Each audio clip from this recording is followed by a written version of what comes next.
myself Bhaskar Murthy C 9th standard from government high school Kallanakuppe. ಸಾಮಾನ್ಯವಾಗಿ ಎಲ್ಲಾ ಉರುಳುವ ವಸ್ತುಗಳು ಇಳಿಜಾರಿನಲ್ಲಿ ಮೇಲಿನ ಕೆಳಕ್ಕೆ ಸ್ವತಂತ್ರವಾಗಿ ಉರುಳಿ ಬರುತ್ತವೆ.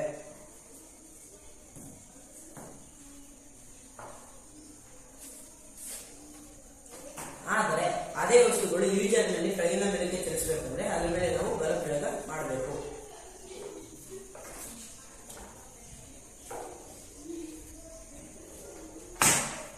ನನ್ನ ಹತ್ರ ಒಂದು ಚಕ್ರ ಇದೆ.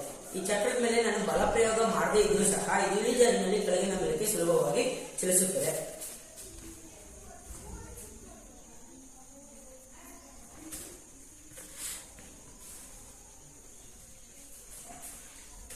ಚಕ್ರದ ಈ ಚಲನೆಗೆ ಕಾರಣವೇನು? ಚಕ್ರದ ಈ ಭಾಗದಲ್ಲಿ ಒಂದು ಭಾರವಾದ ಕಬ್ಬಿಣದ ಬೋಲ್ಟ್ನ ಫಿಕ್ಸ್ ಮಾಡಿದ್ದೀನಿ. ಭೂಮಿಯ ಗುರುತ್ವ ಕೇಂದ್ರವು ಆ ಬಾರ್ನ ತನ್ನ ಕಡೆಗೆ ಸೆಳೆತಾ ಇರ್ತದೆ. ಭೂಮಿಯ ಗುರುತ್ವ ಸೆಳೆತದ ಕಾರಣ ಭಾರವು ಕೆಳಗೆ ಸೆಳೆದು ಚಕ್ರವು ಇಳಿಜಾರಿನ ಮೇಲೆ ಮುಂದಕ್ಕೆ ಚಲಿಸುತ್ತದೆ.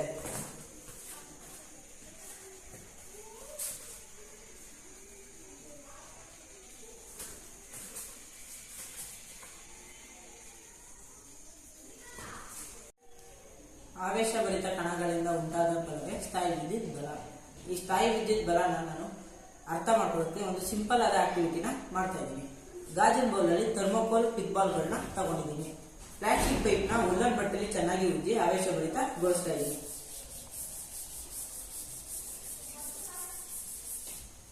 ಆವೇಶಭರಿತವಾಗಿರುವ ಪೈಪ್ ನ ಪಿಕ್ ಬಾಲ್ ಹತ್ರ ಎಳಿತಾ ಇದ್ದೀನಿ. ಪಿಕ್ ಬಾಲ್ ಅಲ್ಲ ಪೈಪ್ ಕಡೆಗೆ ಆಕರ್ಷಣೆಯಾಗಿ ಪೈಪ್ಗೆ ಕಚ್ಕೋತಾ ಇದೆ. ಇದಕ್ಕೆ ಕಾರಣ ಸ್ಥಾಯಿ ವಿದ್ಯುತ್ ಬಲ. ಸ್ಥಾಯಿ ವಿದ್ಯುತ್ ಬಲವನ್ನು ನಾವು ಈ ರೀತಿ 2 ಬಲೂನ್ಗಳನ್ನು ನೇತಾಕಿ ಪೈಪ್ ಅನ್ನು ಆವೇಶಭರಿತಗೊಳಿಸಿ ಪ್ರಯೋಗ ಮಾಡಿ ತಿಳ್ಕೋಬಹುದು.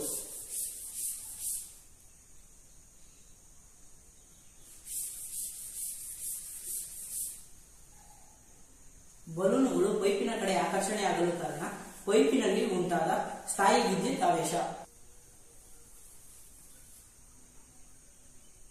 ದಾರ ಸ್ಟ್ರಾ ಕಡೆ ಆಕರ್ಷಣೆಯಾಗಲು ಕಾರಣ ಸ್ಟ್ರಾನಲ್ಲಿ ಉಂಟಾದ ಸ್ಥಾಯಿ ವಿದ್ಯುತ್ ಆವೇಶಗಳು.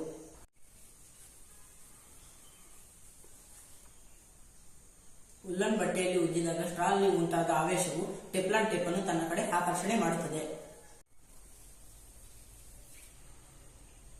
ನೈಲಾನ್ ಬಟ್ಟೆಯಲ್ಲಿ ಉಜ್ಜಿದಾಗ ಸ್ಟ್ರಾನಲ್ಲಿ ಉಂಟಾದ ಆವೇಶವು ಟೆಫ್ಲಾನ್ ಟೇಪ್ ಅನ್ನು ತನ್ನಿಂದ ದೂರ ವಿಕರಿಸುತ್ತದೆ. ಕೇಂದ್ರತೆಯಾಗಿ ಚಲನೆ.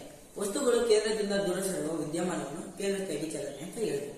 ಈ ಸರಳ ಸಾಧನವನ್ನು ನಾನು ನೀರಿನ ಮಧ್ಯಭಾಗದಲ್ಲಿ ಇಟ್ಕೊಂಡಿದ್ದ ಜೋರಾಗಿ ತಿರುಗಿಸಿದಾಗ ನೀರು ಕೇಂದ್ರದಿಂದ ದೂರ ಸರಿದು 2 ಕೊಳವೆಗಳ ಮೂಲಕ ಹೊರಗೆ ಚಿಮ್ಮುತ್ತದೆ. ಇದೇ ಕೇಂದ್ರತೆಯಾಗಿ ಚಲನೆ. ಈ ಪ್ರಯೋಗವನ್ನು ಇನ್ನೂ ಪರಿಣಾಮಕಾರಿಯಾಗಿ ಮಾಡೋದಕ್ಕೆ ನಾನು ಮೇಲ್ಗಡೆ ಒಂದು ಗಿರಣಿ ವ್ಯವಸ್ಥೆನ ಮಾಡ್ಕೊಂಡಿದ್ದೀನಿ. ಹಾಗೆ ಆ ಗಿರಣಿಯ ಬ್ಲೇಡ್ಗಳ ಮೇಲೆ ಗಾಳಿಯನ್ನು ಊದೋದಕ್ಕೆ ಒಂದು ಪ್ಲಾಸ್ಟಿಕ್ ಸ್ಟ್ರಾನ ಫಿಕ್ಸ್ ಮಾಡ್ಕೊಂಡಿದ್ದೀನಿ. ಈ ಪ್ಲಾಸ್ಟಿಕ್ ಸ್ಟ್ರಾ ಮೂಲಕ ಜೋರಾಗಿ ಗಾಳಿಯನ್ನು ಊದಿದಾಗ ಗಿರಣಿ ತನ್ನ ಅಕ್ಷದ ಮೇಲೆ ಜೋರಾಗಿ ತಿರುಗುತ್ತದೆ. ಆಗ ಕೇಂದ್ರತೆಯಾಗಿ ಬಲದ ಕಾರಣ 2 ಪೈಪ್ಗಳ ಮೂಲಕ ನೀರು ಕೇಂದ್ರದಿಂದ ಹೊರಕ್ಕೆ ದೂರಕ್ಕೆ ಚಿಮ್ಮುತ್ತದೆ.